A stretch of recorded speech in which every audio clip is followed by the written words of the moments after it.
Planning a fishing trip shouldn't feel like a full-time job. With FishingBooker.com, you can find and book the perfect fishing trip within minutes. FishingBooker.com connects you with trusted fishing captains around the world. Booking is fast, easy, and secure, with access to verified customer reviews, loyalty rewards, and around-the-clock customer support. Everything you need to book with confidence is in one place. So head to FishingBooker.com and start planning your next fishing adventure today. Hey parents, how do you make smarter choices for your kids' college today? That's where Sally can help. With Sally, you can find scholarships, funding options, tools, and guidance all in one place. And if you need a loan, Sally has options for different families and different situations. College is only worth it if you do it right. So don't just help your kid go. Help them go smarter. Sally.com/GoParents.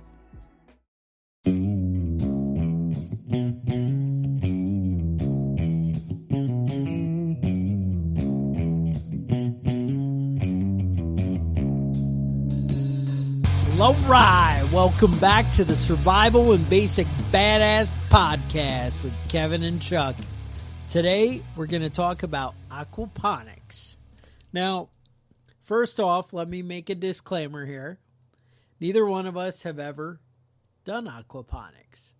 But the reason we're doing this episode is because I got to say, it's a huge thing that I don't think we should be ignoring when it comes to off-grid survival. The future of food production. The future. So, what we're going to do is we're going to hopefully provide a nice scope and give you some of the theories. You know, we've done a lot of research. We've read some books. We have, done quite a bit of research here, actually. So, we're going to talk about the basic principles, how it works, and hopefully, if this inspires you, you take it a little bit further. And then we recommend you go purchase a book, watch some YouTube videos, stuff like that, and step it up a little bit. So basically, from all our research, everything we've seen is everybody has a different idea about how it should work, and it's crazy. Whether you want commercial or for your private home use, or maybe even just a fish tank in your living room with some plants on top. People are doing it all kinds of different ways, but it does seem like a real benefit that, is worth looking into. Chuck, let me ask you a question. Kevin, tell me. What exactly is aquaponics? Let me tell you about what aquaponics is. So, there are two words combined here. What we have is aquaculture, which is the study and growing of fish, and hydroponics, which is growing plants in water.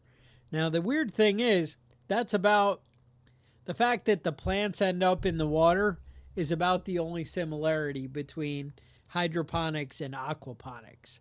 The idea with hydroponics is the plants will sit in a little cup.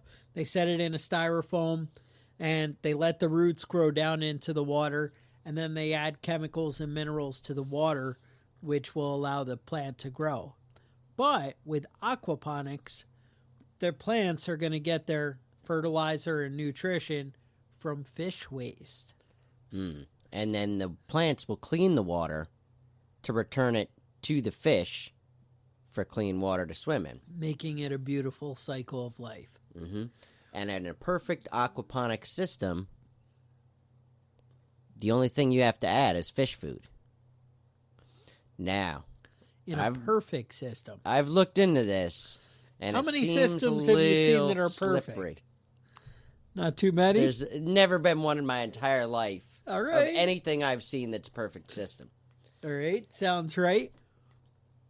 So they've been doing some type of aquaponics for a long time throughout history. The Aztecs were big on basically farming with the fish. Mm-hmm. The Chinese farmers in I think the earliest they saw was 3 AD.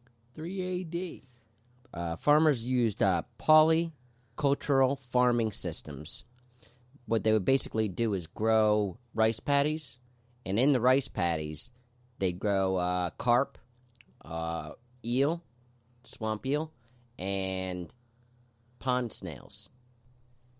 Not super excited about eating the eels. No, or they're the pond slimy. snails. They're kind of gross. I've had eel before, and it's about as bad as you think it would be. I always find when we go fishing in the river here and we'll end up pulling up eels. Somehow that always happens. I don't understand it. And, dude, I know you guys are all going to yell at me and say I'm lame, but I usually just freaking cut the line and toss them because they're freaking nasty. You try and unhook those guys, and they always wrap around your arm, and that's just nasty. Yeah, they're disgusting, man. I don't know. What can The I say? British, I'm kind though, of a they jerk. eat eel pie. That should never be a thing. Never be a thing. Now, back in Babylon, you're telling me? The Hanging Gardens of Babylon, some people say, were Aquaponic system? hydroponics, maybe. Maybe. Aquaponics. But it's also possible that the Hanging Gardens of Babylon never even existed. Really? There's not any real evidence of it. But I saw some, like, hand drawings Yeah. on the internet. Yeah. No. Okay. All right. So, we've got our history wrapped up. Now, let's talk about what we can do here. So, yes. Well, let's back up to modern I was getting ahead of aquaponics, myself. yeah. All right. Modern aquaponics, attributed mostly to Dr. Mark McMurdy from North Carolina State University, Okay. and Dr. James Rakaki at the University of the Virgin Islands. And that one I heard about. The other one It's I a pretty didn't. big, yeah, Right. the Virgin Islands, they've got a pretty big system. They're probably about to get wiped out by the hurricane, but I got saw St. Martin getting hit pretty bad today. So, they're getting, they have I think their issue there is they mostly work with saltwater, and I think they focus primarily on fish, growing fish versus growing plants, but they, the fish do supply a plant system. So that's that. Now, there are two basic parts of an aquaponics system, right? all right. Tell me how it works. The there's a part that's the aquatic animals, raising the aquatic animals, Right. and the part that's deals with raising plants. So let's get into what's what. All right, so the fish produce waste. Okay. Microbes and worms convert the waste into nutrients for the plants. Plants clarify the water and return it to the fish. All right. So that's basically how the whole system works. Sounds straightforward. All right. It's not as straightforward as it seems. No. Yeah, there's a lot of steps in between there. As far as how you still have to filter some of the solid waste from the fish. Okay. So you're going to have to run through, you were saying, biofilters. Well, there's usually like a regular filter, then the biofilter. The regular filter, what I've seen a lot of the guys do, is they just have that filter mesh, like that white cloth you kind of see it you buy for your regular fish tank. A lot of times they'll throw that there. And basically when I say throw that there, what I mean is there's a pump, sucks the water out of the fish tank, and it's about to throw it into the biofilter. Right as that water's coming in, you'll put this mesh screen right at the beginning. I've heard people doing crazy things there. One lady was talking about, I actually stuffed it with wheatgrass seeds and wheatgrass, and she said that she grows wheatgrass right as it comes in, right there, and it actually works as the filter to catch all the big stuff. Really? It's an idea, something you can look up and look into. Again, not my area of expertise, I don't know, but it was kind of neat. People seem to like that. The hippies are all about the wheatgrass. So then it's going to go right as it comes in into the biofilter. Now, the biofilter is any type of, media that basically what you're looking for is surface area. So they talk about using pebbles, pea gravel, I've heard, regular gravel. I've heard lava rock. I've heard, I don't know, lots of good stuff. They have these clay balls that they sell that work pretty good. But there's going to be some kind of algae that's going to take the the ammonia coming out of the fish. Right. And it's going to turn it into nitrites. Nitrites. And then into nitrogen. Nitrates. Nitrates. Not the same as nitrogen. Got it. But close enough. Okay. So what's going to happen is the algae is going to do that for you. So to get it's the not algae now. I was corrected by Janelle Dunn over at okay. Nelson and Paid. All right. So they are not responsible for any of the bad information we give you. However, she did step up and try and correct some of our misconceptions. Right. So it's we not do appreciate algae, it's microbes. Microbes, really? Yeah. All right. So there you have it from a professional. So that was the thing is, they stepped up and shot us some information. We really appreciate it. They actually answered a few of our questions we'll kind of get to as the show goes on. But anyway, so basically we turn it into nitrates, and then we're going to throw that into like the plant holding tank. Mm-hmm. That's what we're going to go for calling it in our unprofessional situation here. So typically this is anywhere from maybe 6-inch to a foot deep. They can be as big as you want it to be. It really depends how many fish you have and how many plants you have and how this is all going to work from here. But basically, at this point, it does kind of vary. Some people actually have like a media bed here where it's still gravel in the water, and they'll set the plants right into the gravel. Other people talk about you'll have just water there, and what they'll do is they'll lay like styrofoam rafts on top, and then you'll take plant cups. They sell aquaponic plant cups that you can basically start your seeds out in. Now, people get really excited about the plants they grow with aquaponics, and this is one of the huge benefits is that basically the plants use very little energy developing a root system because it's going to start to grow in that little pot, and then the roots don't have to do any searching for right. They're anything. Immediately going to get the nutrients they need. They're getting the nutrients immediately, and I hear a lot of people talking about things like plants growing almost 3 times as fast. Right, right. They said they can do, with lettuce, you can do 4 crops a year. Yeah. I'm seeing that they're talking about what they would do is within 2 days, seeds would start to germinate. They would see actually little, leaves at 2 days, and things just really seem to cycle because the plant can use all its energy to growing, as opposed to developing roots. Was half the energy finding food before. So that is kind of exciting and kind of cool. The big thing, usually these systems are in greenhouses or something like that, depending upon your climate, obviously. Right. If you're in California, you could be outside all the time, but whatever. You want a consistent temperature for the fish. That's the main reason. Now, you do choose your fish according to your climate. Mm-hmm. So some people, like catfish can handle pretty warm and very cold, which are nice. Mm-hmm. But other places, you go different ways. You're going to choose according. And tilapia is also good for that. But what I saw a lot was things like crayfish and prawns and different things like that, which people were using. And not huge on crayfish, but I think I could learn to love it. I've actually considered raising crayfish.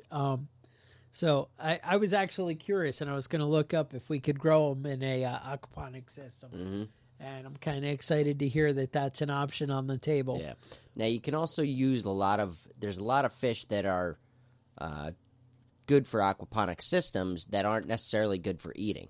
Okay. So you want to pay attention to that when you're setting up your system. It might be easier to run with goldfish I've or heard koi, goldfish are great. but I mean, it's not really something you want to eat. They said you can eat goldfish. However, they're very bony. Yeah. And it just sounds strange, maybe a little off. Yeah. I think the people who I heard say you can eat the goldfish were a little off. Yeah, sound like hippies. They also mentioned after a couple of years that goldfish were like a softball, is the way they were shaped.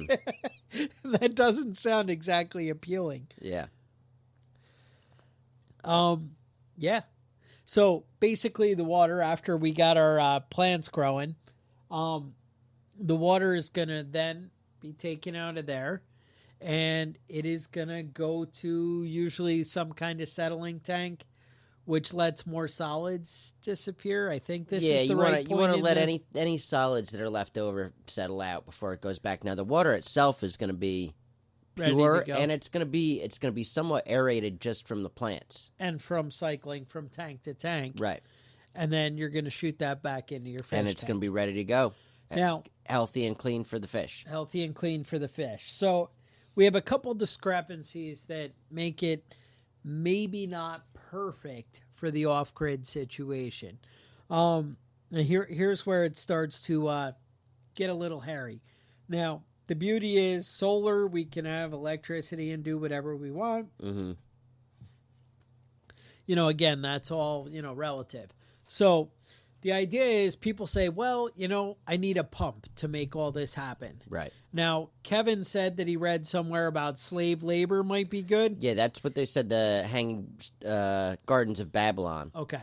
Slave labor just running the pumps 24/7. So, I mean, that totally annihilates the argument of, I need electricity. Right. Just got to get You just got to get slaves, right? Yeah. Now, to run these pumps, as long as you have the system set up that gravity feeds half of the system, yes, then you can run with very little electricity. Yes. But it needs to flow 24 hours a day. Yeah. Yeah, I mean, I hear people, I have a timer and it runs 15 minutes on, 15 off, that kind of thing. Again, you guys do your research, figure that out. Right. We're not but telling if you're setting you this up exactly how to in your set it up. basement, and you can just plug it in, it's not a big deal, and it's not a huge electricity draw. But it is something that, if it stops running for 3 days, then you're out of luck. The other thing is, if you have to regulate the temperature in the water for the fish. Again, this is where greenhouses, different things like that might really help you out with your electric bill. You might need the appropriate fish for your climate, this kind of thing. There's a lot of cool things with digging greenhouses into the ground.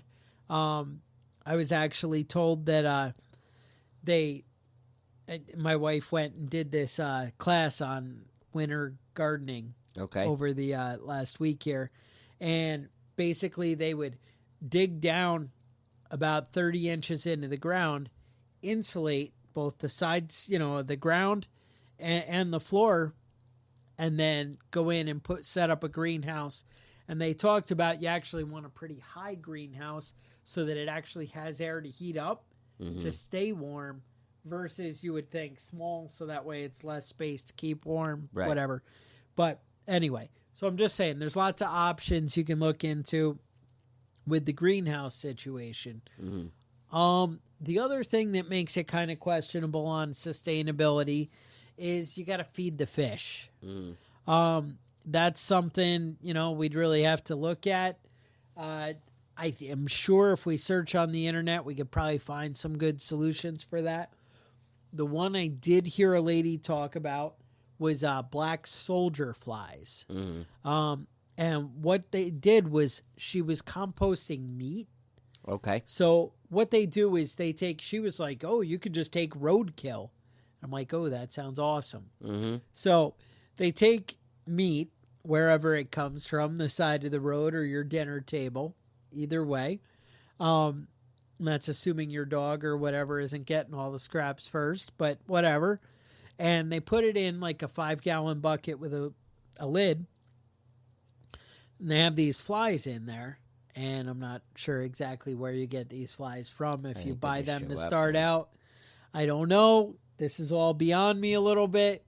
So they have these black soldier flies in with the meat, and the maggots they produce are actually used to feed the fish. Mm-hmm. And so the idea is they don't turn in the flies in the dark in the small container for whatever reason. They wait till they're out.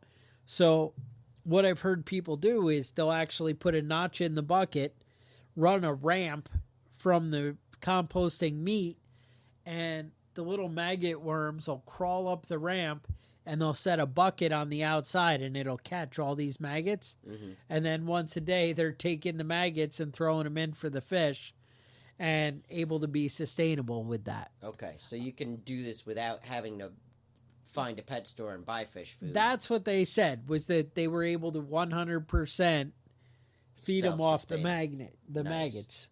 All right.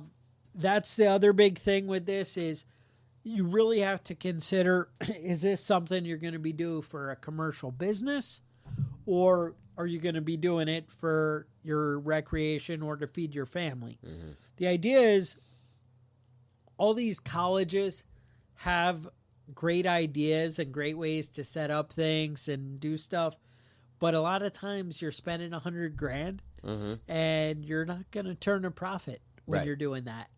And you got to find the ways to make things work. Yeah, and I did see somebody setting one up. $75 they spent setting up an aquaponics system.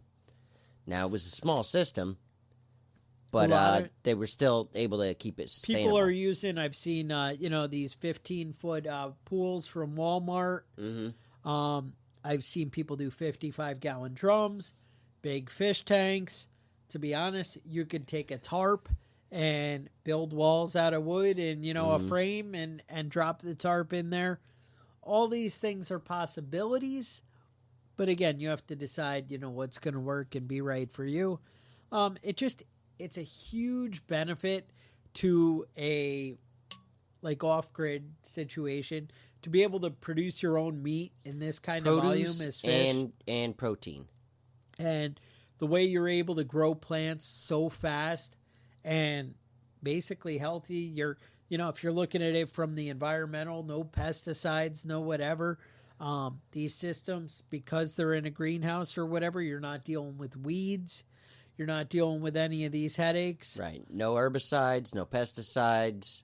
You basically cut out 90% of the headaches of gardening. And, people talk about it. Really, you're just harvesting. Mm-hmm. I hear a lot of these guys, they said that if you have a good filter, that mesh filter I talked about right before it comes into your biofilter, if you're on top of that, they said they're going a year, 2 years without cleaning out their system. Yeah. That's huge. That's so low maintenance. And as far as the plants, you're almost, harvesting is your biggest, problem. Your biggest project is getting the fish and the lettuce and they say that leafy greens are best grown, but I have seen tomatoes, I've seen cucumbers, I've seen a lot of plants, a lot of vegetables that you can grow out of it. Yeah, I actually wrote down some stuff here. We have, they talked about chard, the wheatgrass I had mentioned, kale, lettuce, cabbage, watercress, spinach, basically all your leafy stuff. I heard him mention radishes, all this stuff. I've actually seen some systems that had potatoes and sweet potatoes, which I thought were pretty interesting. I don't know how that works. We're going to have to look into that. But now I've got this Dr. James Rakakoy. He was the guy that down in the Virgin Islands that was talking about setting up this system and designing it. Yes. He said he has 10 primary guidelines. So, it says, use a feeding rate ratio for design calculations. Basically, what that means is you don't want to overfeed the fish that you have so much extra food left out, but you don't want to short the fish on the nutrients they need. All right? Keep feed input relatively constant. Okay. Supplement with calcium, potassium, and iron. Ensure good aeration. Remove solids. Be careful with aggregate, oversized pipes, ensure adequate biofiltration, and you have to control your pH because the fish and the plants like different pH levels. Okay. So you want to balance it between 6.5 and 7.0. Now, in an off-grid situation, calcium you could get from your chicken eggs out of the shells. Right. Potassium, you always have bananas lying around, so you're just tossing those things in. So now, when you reached out to Janelle, they had some kind of systems over there. Yeah, what they do? They had complete systems ready to buy and ship. So so they ship it to you. Do they come set it up, or you didn't hear? You do. Well, they'll ship it out to you with instructions on how to set it up. Ah. They will build a greenhouse and the whole system for you if you want. Price is Right, the flights tonight. That's right. Now let's talk about. They had 4 basic systems. Okay. For the home use. Now they had different stuff for commercial use, but for home use, the basic system was they called it an F5. Okay. F5 it's about $3,000. With this system, sounds pretty reasonable. I got to tell you, it is pretty reasonable.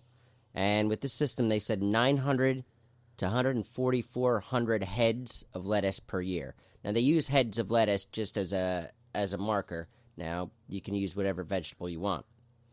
They said also with that system, 110 pounds of fish per year. It's about a 15-foot by 20-foot or 300 square foot imprint size. Size of your space. Okay. They said it's going to take about a half hour a day maintenance. Is that because I'm picking all those vegetables, that's right? basically what it is, nice. Right? Home garden system, that's 1,350 to 2,160 heads of lettuce per year and 215 pounds of fish per year. That sounds like more lettuce than I'm actually eating. It's a lot, right? I mean, listen, I like my leafy greens, but... Well, good fiber, Yeah. Now, the full set there, the Family Farm Market Plan. Now we're talking. That's the full-size one. That's if you're selling your vegetables and your meat and using your own, using it for your own stuff. You're talking about 1,100 heads of lettuce per year, 860 pounds of fish per year with this system. 1,300 square foot That's imprint. more. I get a half a cow every year and a whole pig, and those two combined, it's not that much weight in fish. 860 pounds of fish, huh? I mean, that's some serious protein. You can feed a large family on that. I think so. So they've got some interesting systems that are ready to go, built and ready to go. They send them over to you. You just set it together, hook it up. Now you're going to want a place with these sorts of systems. If you're living in the Northeast or Northwest, you're building a greenhouse. You want a greenhouse. Garage. You need a consistent temperature. Okay. For these guys. But I mean, for the amount of money you're spending on these systems, I don't think I got a price on the last one. Last one was $19,900. All right. You know what? I gotta say, where else are you going to buy a small business for $19,000? That's right. Right? And so, I mean, these systems are ready to go. And better yet, a small business that feeds your family. Mm-hmm. So you can't really complain about those prices, and they also have a lot of classes, a lot of things, the information that they provide with it. So you're not just getting the system and working in the dark. If you're looking for something a little more accurate than what we brought you here today, you can go to their website, NelsonandPaidIncorporated.com. Now, check Paid, them out. P-A-D-E? P-A-D-E. Okay. N-E-L-S-O-N and paid. I was able to... P-A-D-E. Okay. I was able to spell Nelson without you even having to say I'm just helping you out. I've got you know what, guys? bit of issues with spelling, so I'm going to hook you up, and I'm going to put it in the show notes. Mm-hmm. You'll be able to scroll through, click a link, and we're going to hook you up. And now, if you're not at all interested in this system, I recommend you just watch some YouTube videos about it, because there's really some interesting clever stuff things happening. Yeah, and a lot of these systems are set and forget. You know what I mean? It's now basic maintenance. Okay. Is all you Now, need. one of the things I got to say, probably the best advice in all my research that I heard is find a system that one person is talking about and describing, or one book or one program, and do that system. Don't try and combine everything and whatever. When you get something working, then if you want to branch out and try other techniques, experiment, then move into something like that. But you want to follow through with one plan. I mean, there's a lot of different ways to do this. There's guys talking about fish with the floating rafts right on top of it. There's different things you can do, and you know, a lot of them probably work. But, you know, stick with something and go with it. But there's a lot of cool stuff out there. Now, if buying a big program like we just talked about is a little beyond, we're going to put a link in the show notes to Badass Aquaponics.info. And over there, you're going to be able to find a basically do-it-yourself kind of guide, not put together by me, but a fine product. Might get you in at slightly under $3,000. And hey, you know, I'm looking out for you. But, you know, all these things are options. Another thing, I mean, I did hear some other good ideas. One of the guys was talking about that you only have so much space with aquaponics, but not all the plants. I don't know if you guys have ever started seeds before, but when you do it, not every seed germinates. And not every seed germinates into something beautiful like, ooh, that's a good one. Right. I've heard that if you're really trying to get the most out of your system, you can go through and thin out the herd. So what they were doing is they were going in with the pots super close together. Because I guess when plants touch each other, that messes things up. They don't grow right. Things turn bad and get ugly quick. So that you can happened start in my out garden with carrots this year. So you start out really close together and small, and then as they're growing, you can thin out. All right, these ones aren't going to work. You can cut out cull half of it, then move to, you know, phase 2, so close together. As those start to grow, maybe a third of those can be weeded out again, and then you throw in the big pots, so 90% or whatever will all be beautiful, sellable plants. So if you're looking for a profit, you need to find ways to kind of hustle and, you know, get the most out of your square footage.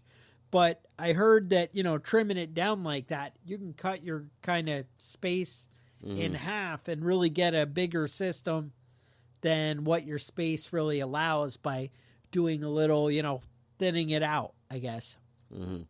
And I don't know, it just sounded like a pretty good idea to me. And I was like, you know, and the big thing too, you got to realize if you're buying fish food, a lot of times it's really hard, depending on your market and your area, to turn a profit with fish. If it costs you $4 to raise a fish, and, you know, $4 a pound, and you're able to sell it for $2.50 a pound, that's not really a win. I know you like to go out and make like googly eyes at the fish and tap on the water and then come up and eat the bubbles, and it's fun. I know, I get it, but you can do that with less fish, and, you know.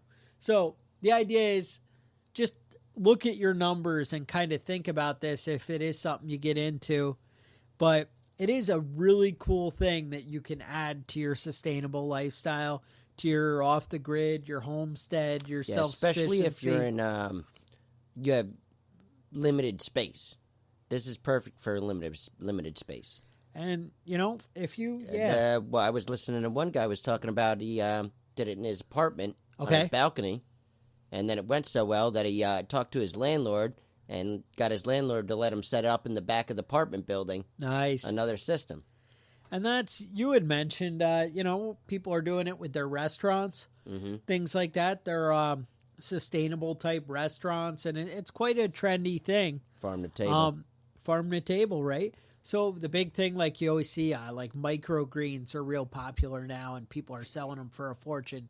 Aquaponics is great for microgreens.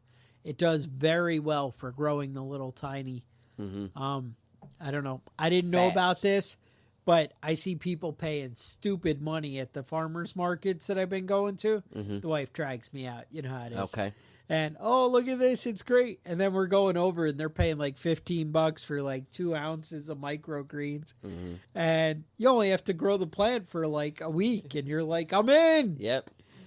But it is hard to get a pound out of, you know, the little things. Out of the microgreens? I've never even heard of this. I didn't know it was a thing. So, like, sunflowers, you grow a sunflower till it's like 1.5 inches high, microgreen. And people just eat that.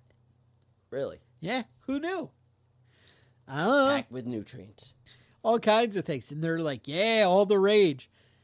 Dude, so if you have, like, the big greenhouses and you're, you know, selling stuff, you can grow like all this lettuce and all this stuff to feed a ton of people, or you can just grow these microgreens and freaking you'll kill it with the microgreens. So much less space required, so much less work, so much less weeding, and top dollar. I'm just saying, I was a little excited. I'm kind of a jerk. Everything I look at, I just see, you know, dollar signs, but you know, hey, guys got dreams, right? What are you going to do? Now, what else? Yeah, you think? Oh, yeah, man. Oh, there's more. All yeah, right. my kid started his first day of high school yesterday. Tell me about high school. Exciting. Big things. Big things are happening.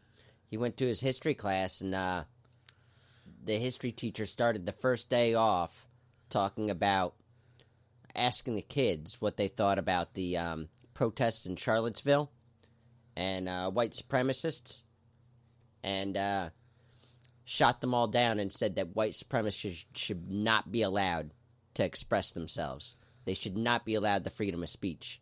Now, listen, I'm down on white supremacists just like everybody else. But it's a marketplace of ideas. Once you start limiting what people can say and what they can talk about, then you're limiting that marketplace.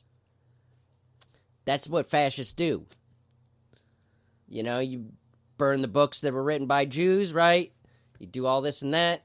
You can't limit what people say. Freedom of speech is freedom for everybody, not just your opinion, people that agree with you. Yeah, but the world would be better if everybody just agreed with me. You got to admit. Yeah. But I did tell my son that I might be planning a parent-teacher conference with his history teacher, so I could give him a historical ass whooping. And he said, Dad, please don't embarrass me. Dude, I've written notes to the kids' teachers. Yeah. I think if you go back to some of our earlier podcasts, you can hear some of my rants of, oh my God, this teacher said this. And I'm like, no. Yeah. Make a wrong step. Yeah. Make a wrong step, because I'm coming to talk to you. Oh, no. Nope, not bad. Now, yes. Go ahead. No, so we got hurricanes just screaming to everybody. Yeah, I hope if you're in Florida, you've been prepping. You've been prepping. That's what I'm talking about. If you didn't have water, I don't even want to hear that you had to buy a $42 case of water or $99 case of water. Right. Don't even get me started. And if you're paying $42 for a case of water, you should be thankful, because if he wasn't charging $42, you wouldn't have any water left to buy. No water. Right. So get your own water. Get it now. Get ready. Houston, I'm sorry. I should have given you this message 2 weeks ago. But wait, we did like a year ago. Yeah, no, we've been doing this for a year. We've been talking about this. Oh, you guys are killing me. Now, I got to say, if you have your year's supply of water and you have your year's supply of food, and the floodwaters rise up and take them out the garage and they float down the street. All right, maybe I screwed you on that one. Should have stacked it a little bit higher on the shelf. It a little bit higher. Keep that shit in the attic. Yep. But, I mean, with that, maybe your family members are listening to the Survival and Basic Badass podcast, right? Mm-hmm. Maybe they're looking out for you. If not, give them a call. And you can head out to wherever's near Houston, like an hour away that didn't get flooded. Mm-hmm. I don't know. Yeah. No. And I think it's the Florida Keys that are evacuating. They already started Virgin evacuating. I heard him say Puerto all the Rico. tourists. Now, again, this is all come and gone by the time you guys are hearing this podcast. Mm-hmm. But they said on the news, if Puerto Rico gets hit head on with this thing, it was going to, which it actually would have happened by now, I think. I don't know. But they said that it basically, they would be looking at the entire island, 6 months, no power. Ooh. That's a lot is of dead basically people what if, they're looking at. If nobody's bringing stuff in. Yeah. So, I mean, these things, that's it. Everyone goes with the mindset, oh, well, these bad things can never happen. Or, well, it's really unlikely. Oh, the wind blows and I'm a day without whatever. Mm-hmm. But what do you do when your house is wiped out? And, flood damage sucks. Flood damage. Yeah, that's it. You might as well tear your house down.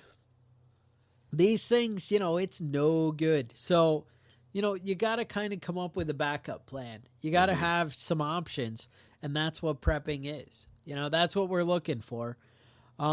Just maybe take some of this time to reflect.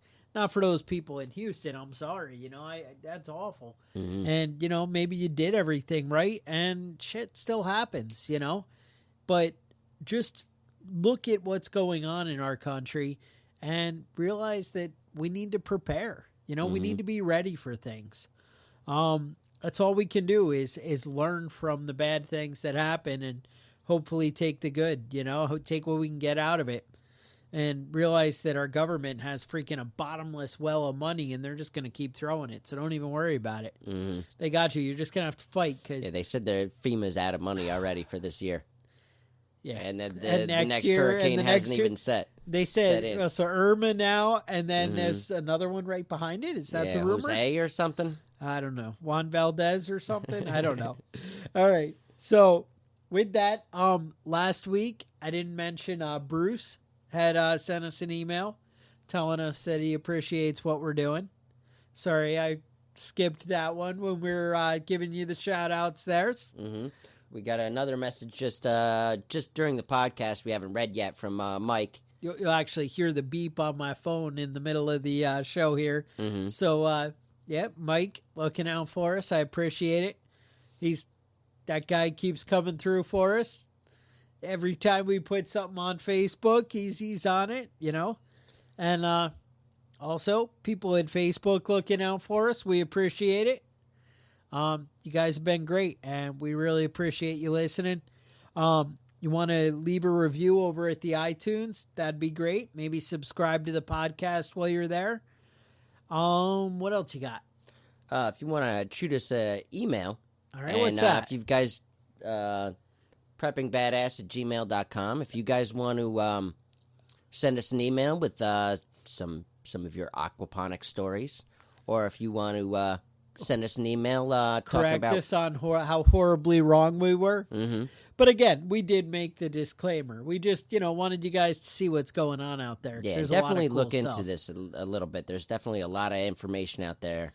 And it is a pretty cool way to be sustainable. Right. If you're looking for off-grid, I got to say, as hard as farming is, this isn't that bad. Mm-hmm. My wife is killing herself out in the garden, and I'm standing there watching all day long, and I'm dripping sweat. It's not I'm just pretty. dripping sweat watching her work. So, if there's an easier way, you might, want to take advantage. Plus, growing protein. I mean, what else is there, right? Right. So, with that, preppingbadass.com. Otherwise, stay safe, and we'll talk to you guys next week.